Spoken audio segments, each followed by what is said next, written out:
आज हमारे देश में दो भारत बसते हैं, एक वो जिसे विश्व गुरु और 5 ट्रिलियन इकोनॉमी का नशा बेचा जा रहा है। $5 trillion economy. $5 trillion economy. 5 trillion and more will be achieved. और दूसरा वो जहां किसानों और नौजवानों को अपना हक मांगने पर सड़कों पर लाठियों से पीटा और घसीटा जा रहा है। प्यारे साथियों, नमस्कार। आज जब आप सच दिखाने वाले सोशल मीडिया पेज और यूट्यूब चैनल को देखते हैं तो आपको क्या दिखता है? किसानों के मौत के आंकड़े, कौड़ियों के दाम बिक रही उनकी उपजाऊ जमीन और फसलें, शंभू बॉर्डर पर ड्रोन से गिरते उनके ऊपर आंसू गैस, या फिर कॉर्पोरेट दोस्तों को लाभ पहुंचाने के लिए सरकार के द्वारा बनाए गए किसानों के सब कुछ छीन लेने वाले बेतुके नियम, कानूनों की लिस्ट। लेकिन ऐसी खबरें आपको हमारे देश की मीडिया नहीं दिखाती। क्यों? क्योंकि हमारे देश की मीडिया के चश्मे का नंबर ऐसा है कि उसे किसानों और नौजवानों का दर्द नहीं दिखता। उसे बस हमारे प्रधान सेवक की अच्छाइयां दिखती हैं। हमारे देश में एक समय ऐसे प्रधानमंत्री हुए हैं जो कहते थे, जिस दिन मेरे देश की मीडिया मेरी तारीफ करने लग जाए, मेरे गीत गाने लग जाए, उस दिन समझ लेना कि मैं किसानों का नहीं रहा, मैं बिक गया हूँ। ऐसे प्रधानमंत्री थे चौधरी चरण सिंह जी। और आज के प्रधान सेवक महोदय को देखकर लगता है कि जैसे मीडिया ही उनके लिए हवा, पानी और भोजन हो। अगर मीडिया उनकी चाटुकारिता करना बंद कर दे तो आप समझ सकते हैं कि क्या हो सकता है उनके साथ। आज के दौर में जब राजनीति, धर्म, जाति और मंदिर मस्जिद के शोर में गुम हो गई है, जब नेताओं की पहचान उनकी गाड़ियों के कलेक्शन, कपड़ों के रंग और उनके पीछे चलने वाले काफिले की भीड़ से होने लगी है, तब चौधरी चरण सिंह जी का जीवन हमें आईना दिखाता है। वो सिर्फ एक नेता नहीं थे, वो एक विचार थे। एक ऐसा विचार जिसने उत्तर प्रदेश की जमींदारी प्रथा की जंजीरों को तोड़ा और खेत जोतने वालों को उसका मालिक बनाया। आज हम चौधरी चरण सिंह जी से जुड़े इतिहास के पन्ने पलटेंगे। 1902 के उस दौर से शुरू करेंगे जब किसान गुलाम था, और आज के उस दौर तक आएंगे जहां किसान अपनी राजधानी के बॉर्डर पर दुश्मन और आतंकी बना दिया गया है। कहानी शुरू होती है 20वीं सदी के शुरुआती दौर से। एक तरफ अंग्रेजी हुकूमत का जुल्म था और दूसरी तरफ सामंती व्यवस्था।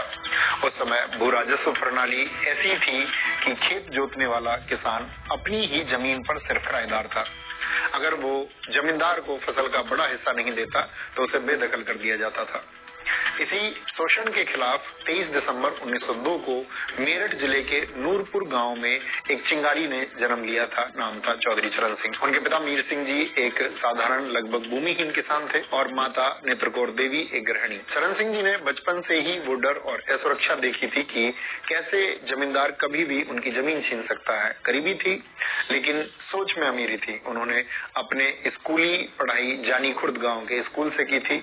1923 में विज्ञान से ग्रेजुएशन, बीएससी और 1925 में आगरा विश्वविद्यालय से इतिहास में एमए किया। फिर वकालत भी की। सोचिए, उस दौर में एक गरीब किसान का बेटा वकालत कर रहा था, जब देश में 90% से ज्यादा लोग अशिक्षित थे। जमीनी जुड़ाव और शिक्षित होने की वजह से ही चौधरी जी जात पात की बेड़ियों को नहीं मानते थे। 1920-21 की बात है, वो आगरा कॉलेज में छात्र थे। उस समय छुआछूत चरम पर था। चरण सिंह जी ने हॉस्टल में एक अनुसूचित जाति के छात्र के साथ उसी की थाली में भोजन किया। आज शायद छोटी बात लग सकती है, लेकिन 100 साल पहले यह एक सामाजिक क्रांति थी। वो सिर्फ बातों से नहीं, आचरण से भी समाजवादी थे। वो आर्य समाज और स्वामी दयानंद सरस्वती के विचारों को मानते थे। लोग कहते हैं कि वो जाटों के नेता थे, लेकिन सच तो यह है कि उन्होंने खुद अपने जाति के बंधनों को तोड़ा था। उन्होंने 1954 में नेहरू जी को चिट्ठी लिखी थी कि सरकारी गजेटेड ऑफिसर की नौकरी उसी को मिलनी चाहिए जो अंतर जातीय विवाह, इंटरकास्ट मैरिज करे। वो सिर्फ ऐसी बातें करते नहीं थे, उन्होंने अपने घर में भी लागू किया था। उनके बेटे अजीत सिंह की शादी राधिका बिश्नोई जी से हुई। उनकी बेटी सत्यवती की शादी राजपूत परिवार में हुई। उनकी दूसरी बेटी सरोज की शादी वर्मा परिवार में हुई। उन्होंने अपने बच्चों की शादियां जाति की दीवारें तोड़कर की। वो कहते थे, जाति व्यवस्था भारत की गुलामी का कारण है।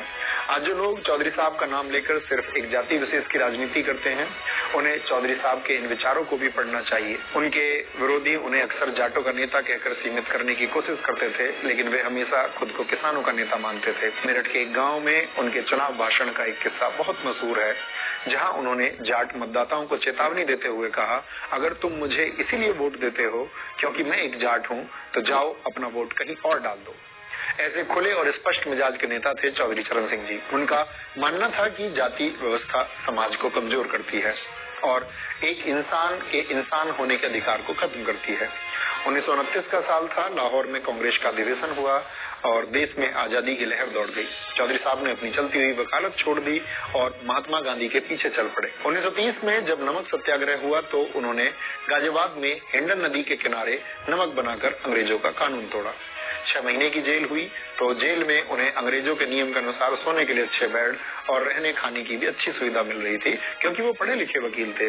लेकिन उन्होंने देखा कि उनके साथी किसानों को खराब खाना और जमीन पर सोना पड़ रहा है। चौधरी साहब ने अपनी सुविधाएं ठुकरा दी और कहा, मैं किसान का बेटा हूँ, जब तक मेरे भाइयों को सही खाना नहीं मिलेगा मैं भी वही सूखी रोटी खाऊंगा और जमीन पर सोऊंगा। 1940 में व्यक्तिगत सत्याग्रह में भी चौधरी साहब जेल गए, लेकिन असली परीक्षा भारत छोड़ो आंदोलन के दौरान 1942 में हुई।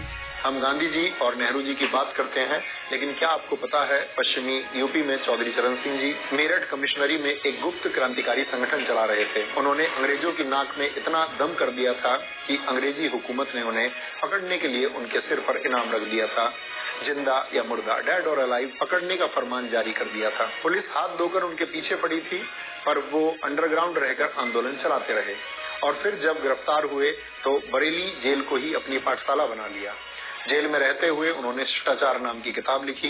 ऐसे नेता थे चौधरी साहब जो जेल में रहकर भी समाज को सुधारने के लिए किताबें लिख रहे थे। बेगुनाह होते हुए भी उन्होंने अपने जीवन के लगभग 2.5 साल अंग्रेजों की जेलों में बिताया।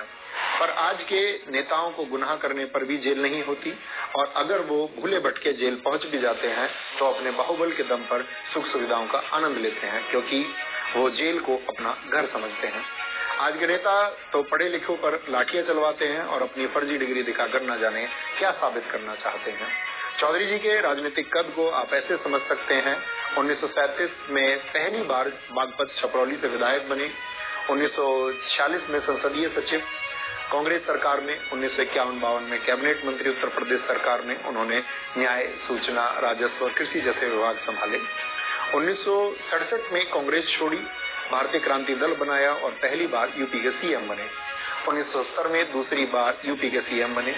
1974 में पार्टी अध्यक्ष संस्थापक रहे और विपक्ष को एकजुट कर भारतीय लोक दल का गठन किया। 1977 में गृह मंत्री और उप प्रधानमंत्री मोरारजी देसाई की जनता पार्टी सरकार में बनाए गए। इन वर्षों के अलावा वे 1940, 1952, 1962 और 1967 में लगातार अपनी छपरौली विधानसभा सीट से विधायक चुने गए थे और फिर आया जुलाई 1979, वो भारत के प्रधानमंत्री बने। लेकिन यहाँ एक पेज था, उनकी सरकार इंदिरा गांधी कांग्रेस आई के समर्थन पर टिकी थी। इंदिरा गांधी चाहती थी कि इमरजेंसी के दौरान उन पर जो मुकदमे शाह आयोग में चल रहे हैं उन्हें वापस ले लिया जाए। चौधरी साहब के सामने 2 रास्ते थे। पहला, अपने सिद्धांतों से समझौता करें और प्रधानमंत्री बने रहें। दूसरा, कुर्सी छोड़ दें लेकिन अन्याय से समझौता न करें। चौधरी साहब ने दूसरा रास्ता चुना। उन्होंने कहा, मुझे ऐसी कुर्सी नहीं चाहिए जो मेरे उसूलों की चिता पर रखी हो। उन्होंने संसद का सामने किए बिना ही इस्तीफा दे दिया, लेकिन मुकदमों को वापस नहीं लिया। पर आज उसी संसद में क्या होता है? आज वहाँ किसानों की आत्महत्या पर बात नहीं होती कि कैसे हर घंटे एक किसान मौत को गले लगा रहा है।